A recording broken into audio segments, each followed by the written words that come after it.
शब्द। पिछली कहानी में हमने देखा था कि उसका रूप एक भयानक डायन में बदल गया था। उसकी आंखें लाल हो जाती हैं और पूरे शरीर पर बाल, लंबे नुकीले नाखून, उसके दोनों पैर उल्टे हो जाते हैं और बेहद डरावनी आवाज में वो चिल्लाकर कहती है, बुरी आत्मा, मेरा खून करके मुझे अपने ही घर में गाड़ कर तू मुझे बुरी आत्मा कह रहा है। मैं तुझे छोड़ूंगी नहीं। और अचानक से प्रभात के घर में बेहद डरावनी आवाजें गूंजने लगती हैं। घर में चारों तरफ बहुत सारी बुरी आत्माएं नजर आने लगती हैं। प्रभात घबरा कर अपनी माँ को आवाज देता है, माँ कहाँ है आप? जल्दी आइए माँ, देखिए ना ये सब क्या हो रहा है। प्रभात ने देखा कि अचानक से उसकी माँ कमरे से दौड़ कर आती है। क्या हुआ प्रभात? और ये लोग कौन है? इन सब की गर्दन टेढ़ी क्यों है? इनके बाल खुले हुए। प्रभात ये सब लोग तो मुझे मरे हुए नजर आ रहे हैं। हाँ माँ, ये सब लोग मरे हुए ही हैं और ये ठीक वैसा ही हो रहा है जैसा मेरी कहानी में हुआ था। लेकिन मेरी कहानी के हिसाब से तो आप भी। अचानक से उर्मिला का रूप बदल जाता है। वो भी एक डरावने साए की तरह बन जाती है और बेहद डरावनी आवाज में चिल्ला चिल्ला कर कहती है, मर गई तेरी माँ। जानता है, कल रात जब तू सो रहा था ना, तो मैंने उसके शरीर का सारा खून पी लिया। अब बस हड्डियां बची है उसके शरीर में। नहीं, ऐसा नहीं हो सकता, ऐसा बिल्कुल नहीं हो सकता। मेरी माँ नहीं मर सकती। तुझे भरोसा नहीं ना, तो फिर जा अपने कमरे में जाकर देख। तेरे पलंग के नीचे तुझे तेरी माँ की हड्डियां मिलेंगी। प्रभात दौड़कर अपने कमरे में जाता है और अपने पलंग के नीचे देखता है। वहाँ पर सचमुच एक कंकाल पड़ा हुआ था और उसके शरीर पर जो कपड़े थे वो प्रभात की माँ के थे। माँ, अब मुझे कुछ करना पड़ेगा। लेकिन मेरी कहानी में लिखा था कि माँ की मौत मेरे हाथों से होगी, पर माँ तो पहले ही मर चुकी है और वो बुरी आत्मा मुझे भी मार देगी। नहीं नहीं, इससे पहले कि वो मुझे कुछ करे, मुझे उसका काम खत्म करना होगा। प्रभात अपने हाथ में बड़ा सा चाकू लेकर उस बुरी आत्मा पर हमला कर देता है जिसने प्रभात की माँ का रूप लिया हुआ था, और अगले ही पल वो नीचे गिर जाती है और उसके शरीर से खून बहने लगता है। ऐसा नहीं हो सकता, एक बुरी आत्मा के शरीर में तो खून होता ही नहीं है।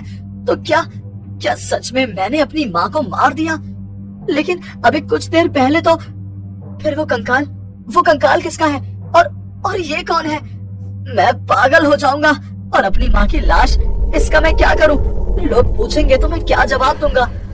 तभी वहाँ पर दुर्गा का रूप लेकर जो आत्मा थी उसने प्रभात से कहा, गाड़ दे अपनी माँ को ले जाकर उसी जगह जहाँ तूने मेरा खून करके मुझे गाड़ दिया था। जा, चला जा। घबराया हुआ प्रभात पागलों की तरह अपनी माँ की लाश को लेकर बगीचे में गाड़ देता है।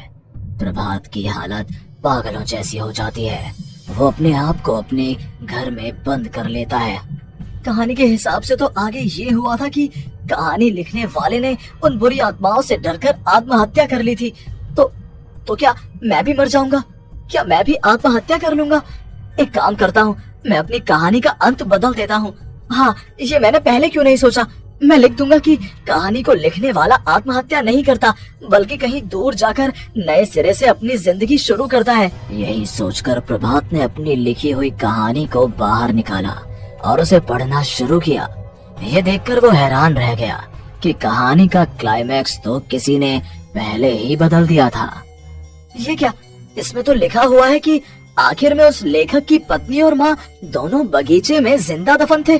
बुरी आत्माओं ने उनको कैद करके रखा था और वो लेखक अपनी माँ और पत्नी दोनों को जिंदा बाहर निकाल लेता है।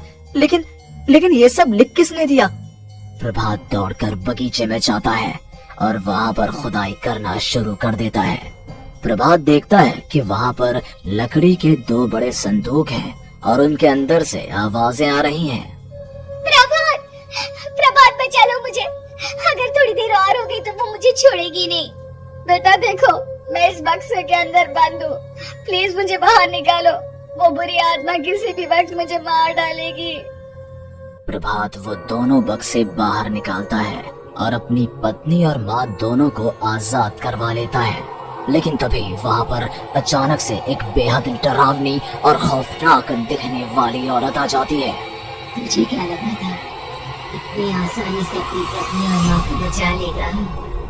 बस 5 मिनट और उसके बाद अमावस का चांद आसमान में आने ही वाला है। लेकिन तूने इन दोनों को बाहर निकाल लिया, अब तुझे मरना होगा। नहीं, मैं जानता हूँ मैं नहीं मरूंगा, और अब आगे क्या करना है ये भी मुझे पता है। प्रभात, ये बहुत खतरनाक है, हमें मार डालेगी प्रभात, चलो यहाँ से। नहीं दुर्गा, अब मुझे अच्छी तरह से पता चल चुका है कि इस बुरी आत्मा से हम कैसे पीछा छुड़वा सकते हैं। और इतना कहकर प्रभात अपने हाथ में पकड़ी हुई सिंदूर की थैली उस बुरी आत्मा के ऊपर उछाल देता है। कुछ ही देर में वो जमीन पर गिरकर राख में बदल जाती है। ये सब क्या हो रहा था बेटा? ये सब तुम्हारी लिखी हुई इस कहानी की वजह से हुआ है ना? नहीं माँ, पहले मुझे भी ऐसा ही लगा, लेकिन बाद में पता चला कि बरसों पहले हमारे इस बगीचे की जमीन के अंदर किसी को जिंदा गाड़ दिया गया था, और बस उसी औरत की आत्मा हमें परेशान कर रही थी। उसी ने मेरे शब्दों में जान डालकर उस कहानी को जिंदा कर दिया था। मुझे माफ कर दो प्रभात, मैंने आपकी कहानी के साथ छेड़छाड़ की थी और उसे बदल दिया था। माफी मांगने की जरूरत नहीं है दुर्गा, तुम्हारे उस बदलाव की वजह से ही आज हम सब जिंदा हैं, क्योंकि आखिर में कहानी में वो हुआ जो तुमने लिखा था।